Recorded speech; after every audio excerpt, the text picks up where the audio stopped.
Hello and welcome in to EBible Fellowship Questions and Answers Time, where you can interact with us with your questions and comments related to the Bible, and we'll try to respond as well as possible by going to the Bible. And so, with our Bibles at the ready, it's now time to turn things over to our speaker, Chris McCann. Good evening, Chris. Good evening, everyone, and welcome to EBible Fellowship's Monday Night Question and Answer. Tonight, we're going to open up the room to receive your question or your comment, and each person is invited to share whatever may be on your mind by raising your hand or contacting us in one of the ways that were outlined. And I'll try to respond as much as possible by turning to the Bible. Well, now at this time, we're just going to open up the room. If you do have a question or a comment you'd like to make, please just give us a call. Okay, we have our first call tonight. Welcome to our question and answer program. Please go ahead with your call. My question is regarding the 1600 days. Is it my understanding that we will probably have a specific trial that will correspond with each of the 40-day periods? So in other words, we as believers could expect to have a severe trial, in all 40 trials during the 1600 days. Well, no, I'm glad that you're mentioning this. No, that's not really what God is saying. The 1600 days happens to break down to 40 times 40. And those numbers are to help us understand that this whole period of time is a big trial of our faith. It is a severe test for each one of us that professes to be a child of God. But it doesn't mean that we'll be tried financially for 40 days, and then we'll be tried emotionally for 40 days, or 40 different trials. It doesn't mean that at all. It may just be one trial that lasts the entire length of time for one person. Maybe someone might be able to go for certain periods of this time seemingly without being tried, but we know we are all being tested and tried as far as the question of, do we trust the Bible, and do we trust the methodology that God has revealed to come to truth and the truths that we have learned, or will we go back to other doctrines? So every single one of us will be tried in that way, and the test may increase, maybe more so for one individual than another. We don't know how God is going to work it out. Thank you. One further point on this 1600 days. If, for example, when I speak to other, what I presume to be fellow believers about this, who are not convinced that we are at the end, I don't quite, whenever I bring up this 1600 days, that it might be the last period of time here on earth, I'm met with such resistance to even listen. And I'm just wondering, perhaps I'm not pitching it, for lack of a better word, the right way. How would you suggest that we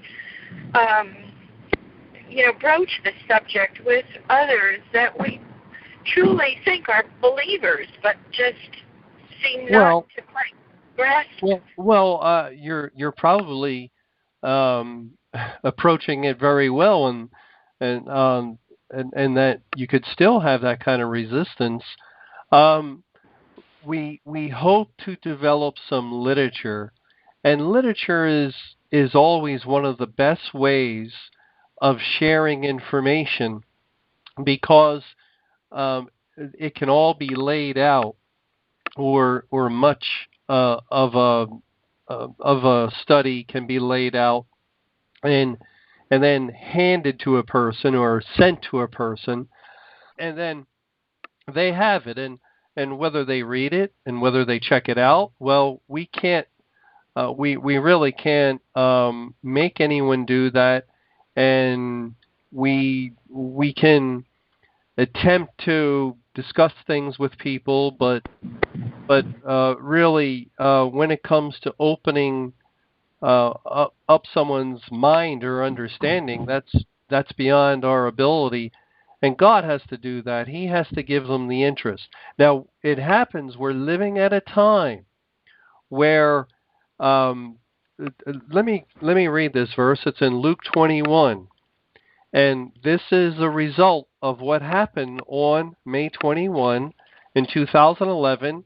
One of the after effects of the proclamation of that date and the way God has arranged for things to work out, where people were all excited in anticipation and looking forward to that date. Well, one of the after effects is a great disinterest, almost like the topic of Judgment Day, and definitely anything to do with the date has become taboo. It is something that people want to distance themselves from, and they do not want to discuss. And God actually addresses this in Luke 21, where he says in verse 25, "And there shall be signs in the sun and in the moon and in the stars, and upon the earth distress of nations with perplexity, the sea and the waves roaring." So that verse lets us know it's talking about the time immediately after the tribulation. In May 21 ended the 23-year Great Tribulation. And then it says in verse 26, "Men's hearts failing them for fear." Now, this translation of hearts failing is incorrect. The word it's not, the word heart isn't there, and it actually literally should read, "Men waxing cold from fear." Men waxing cold from fear, and from looking after those things which are coming on the earth.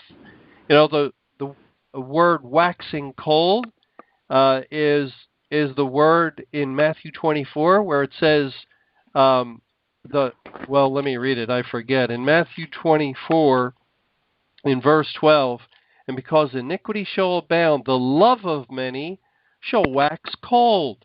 That is, men will not love, and to love is to keep God's commandments. They will do the opposite. They'll not keep God's commandments. They're waxing cold because iniquity is abounding everywhere. And that's what God is saying here, which will take place immediately after the tribulation. Men will wax cold from fear and from looking after those things coming on the earth.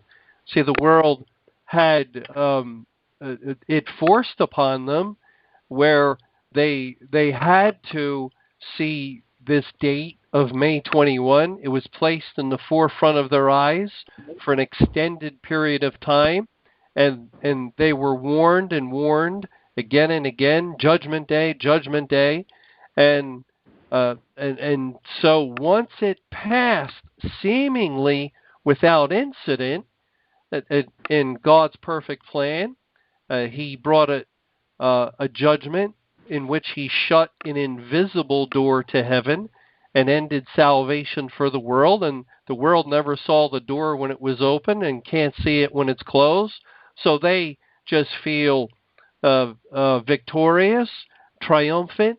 They feel that the danger is past, and now they don't want anything to do with any kind of talk of Judgment Day or the end of the world. Likewise, those in the church. And also individuals who profess to be true believers, who might have themselves been proclaiming it. Now they also are now joining forces with everyone else, and they don't want to talk about it. And this is what God has prophesied. He has declared that this would happen in this verse. Thank you very much. Thank you. Well, thank you for your questions. So let's go to the next person on the phone. Welcome to our Monday night question and answer. Please go ahead with your call. Okay, I want to compare a couple of verses. Jeremiah 4:5. Jeremiah 4, verse 5. Okay, declare ye in Judah and publish in Jerusalem, and say, blow ye the trumpet in the land. Cry, gather together, and say, assemble yourselves, and let us go into the defense cities. And then Jeremiah 51:27. Okay. And with Jeremiah, you have to take in context verse 1 and before you read 57, so you know the context stuff I'm talking about. Jeremiah 51:1? Yeah, and then jump to 1. Okay, thus saith Jehovah, behold, I will raise up against Babylon and against them that dwell in the midst of them, that rise up against me a destroying wind. And then verse 27. Right, now you know it's talking about Babylon. Set ye up a standard in the land, blow the trumpet among the nations, prepare the nations against her, call together against her the kingdoms of Ararat, Minni, and Ashkenaz, appoint a captain against her, cause the horses to come up as the rough caterpillars. Now, a couple of things are interesting. What I'm seeing, and tell me if I'm correct, Jeremiah 4:5 was saying, blow the trumpet in Jerusalem. And now Jeremiah 51:27 is saying, blow the trumpet in Babylon. Mm-hmm. All right? And so now we can see two separate occasions when the trumpet is being blown. Okay? And also there was something interesting here. It's talking about the caterpillars. Now, would that be the true believers? The horse, would the true believers be the horses that come up as rough caterpillars? So I guess there's a couple of questions in here. Do you see two different blowing of the trumpets, and then the caterpillars is a separate question? Well, yeah, the blowing of the trumpet in Jerusalem is to warn the congregations. Judgment has begun upon you, and you're to depart out of the midst. And then, we also know that during the time of the Great Tribulation, we blew the trumpet to warn the people of the world of the approaching day of judgment. Now, in Jeremiah 50 and 51, it's not approaching. It's there. After. Babylon is judged, and so now God is he's not. It's not a warning blast so that people might take warning, but this is just a trumpet of war. This is a declaration that God is judging them. It's another message that has to go out. No, like, does it tie into Revelation 10 where it says you must prophesy again? Yes. I want to be as careful as we can be with Revelation 10, and I'm hoping that we can get there in the Revelation study and go carefully through each verse. But right now, as I look at it, it does point to a second declaration of the Word of God, in the sense that when his belly becomes bitter, when we search that out, it points to a message that is not the living water that flows forth from the belly of believers, but a message that declares that salvation is ended. Yeah. Okay. Yeah. Now, there's one other place where blowing the trumpet is kind of in an odd context, and I don't understand it. Ezekiel 33 is pretty simple, but Ezekiel 7:14. Can you read that? And just let me know, have you had a chance to consider Ezekiel 7:14? 7:14. They have blown the trumpet, even to make all ready, but none goeth to the battle. For my wrath is upon all the multitude thereof. Well, so have you had a chance to consider what this might mean in our time at all, or? Well, I've looked at this this chapter, and it with Ezekiel 7, it's talking about the judgment day, and evil is come, it says earlier, and the time is come. Verse 12 says the day draweth near, and I think verse 14 is they're hearing the sound of the trumpet, and they're not making ready, and I think that would apply especially to those in the churches prior to May 21. Right. Up to, yeah. Right. Yeah. Okay. And that's what I kind of thought. Okay. All right. Well, all right. So thank you very much for that. Appreciate it. All right.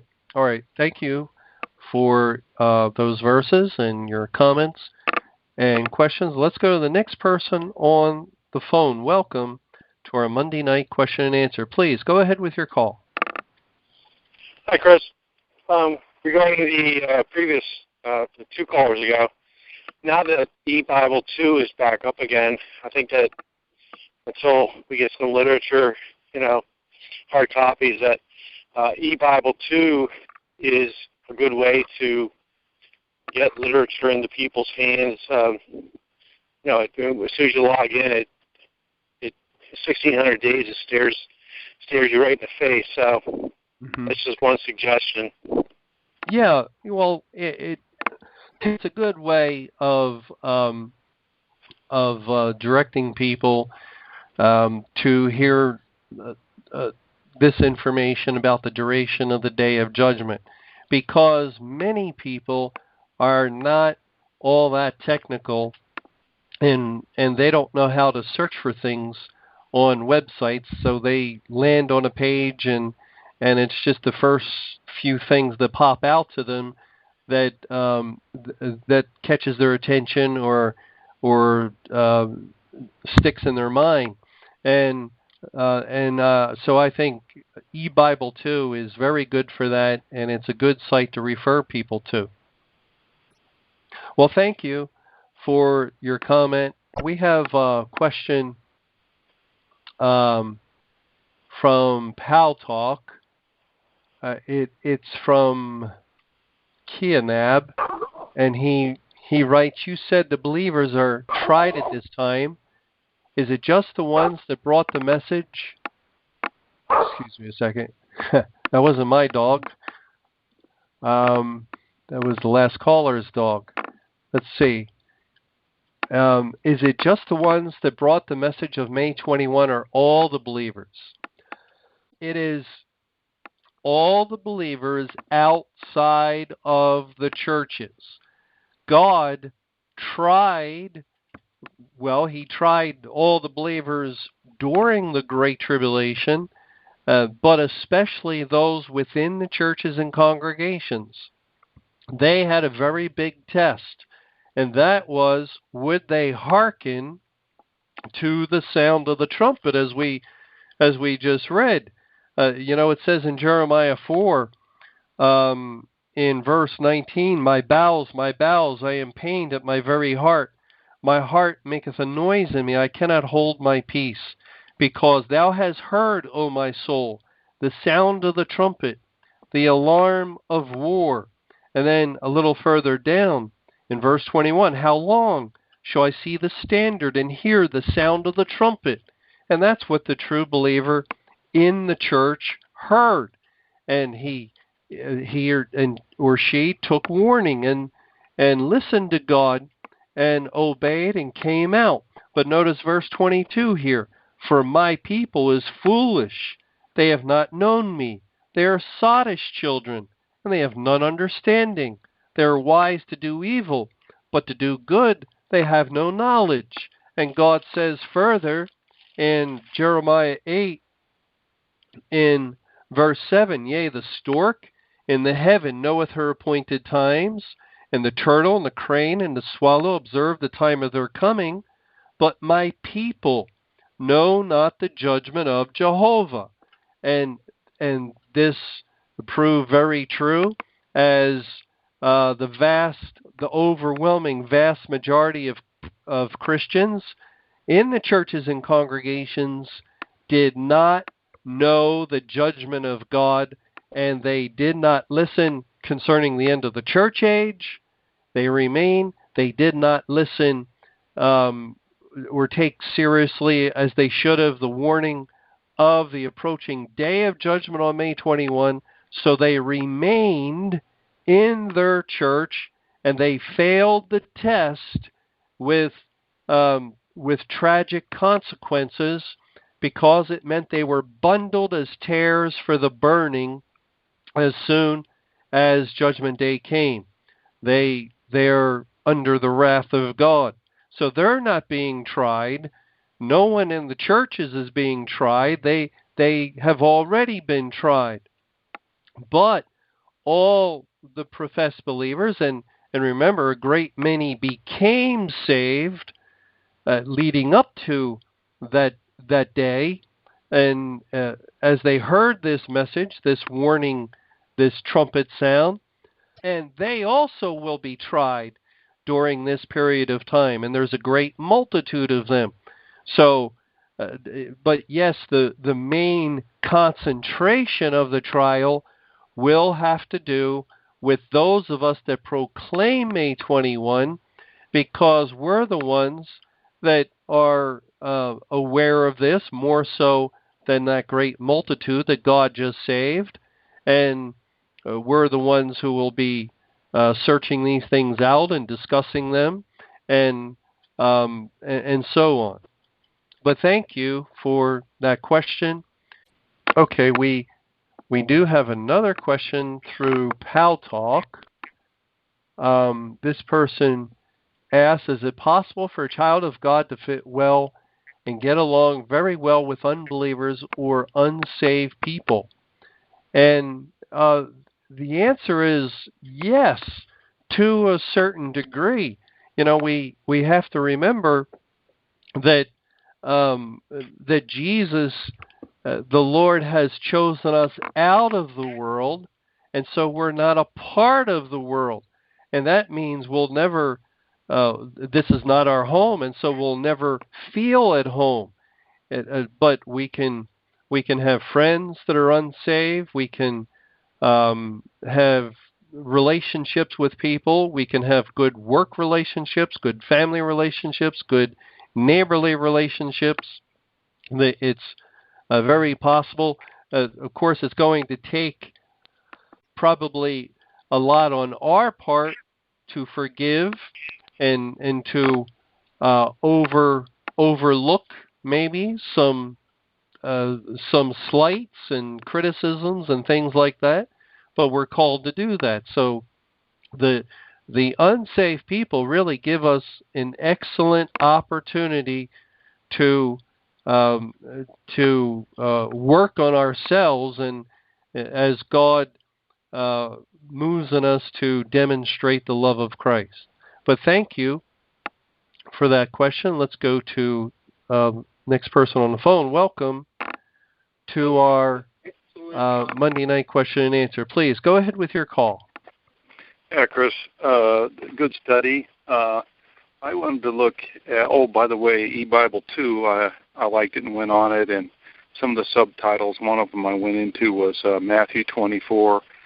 It really gets into the end of time, and like the other gentleman was saying, if you ever want to direct somebody that's able to get on and thoroughly sit alone and read, that is a really good site to really get some good understanding as to where we're at as far as EBible Fellowship is concerned, and other things, of course, like the 1600 days and so on.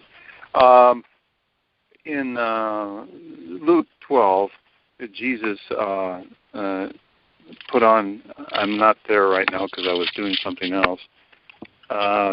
Jesus put on his girding himself, and then he had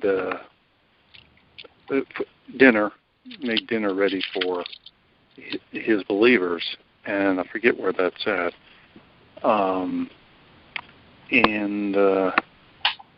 Well, it's in John 13. Okay, is that at the very last day, rather than like the Luke 17, where we feed the flock, and as the one that came out of the field? That's Luke 17. But this one here is when I'm saying is different. When Jesus has girds himself and feeds us. Is that at the very end? I'm sorry, I had Luke's. Luke 17. Yes, he. When the servant comes out of the field, it says in verse 10. So likewise ye. No, that's a little too soon. Verse. Sorry. Verse 8, and will not rather say unto him, make ready wherewith I may sup, and gird thyself, and serve me, till I have eaten and drunken, and afterward thou shalt eat and drink. Well, I guess it doesn't say that he'll serve him there. No, there was a, yep. I'm sorry, I had Luke 12. It says, and yep. I'm sorry, I got there's another verse. That's okay.